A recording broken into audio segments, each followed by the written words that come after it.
చూసుకుంటూ ఊరుకోదు. మనం ఎన్ని పనులు చేసినామో ప్రజల ముందున్నాయి కాబట్టే మనం వాళ్ళకి గెలిచి వచ్చినాం.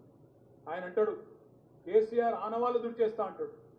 చూడండి చుట్టూ చూడండి, హైదరాబాద్లో ఎక్కడైనా సరే ఒక సెక్రటేరియట్ పోతే కేసీఆర్ గుర్తొస్తాడు గణేష్ నిమజ్జనం రోజు, అక్కడ అమరజ్యోతి చూస్తే కేసీఆర్ గుర్తొస్తాడు, పక్కకు పోయి డాక్టర్ బాబాసాహెబ్ అంబేద్కర్ 125 అడుగుల విగ్రహం చూస్తే కేసీఆర్ గుర్తొస్తాడు, పక్కన పోలీస్ కమాండ్ కంట్రోల్ సెంటర్కు పోతే కేసీఆర్ గుర్తొస్తాడు, హైదరాబాద్ లో కట్టిన 36 ఫ్లైఓవర్లు, మీ దుర్గం చెరువు కేబుల్ బ్రిడ్జ్ తో సహా ఎక్కడికి పోయినా కేసీఆర్ గుర్తురాని సందర్భం ఉండదు అనే మాటను ముఖ్యమంత్రి చెప్తున్నారు.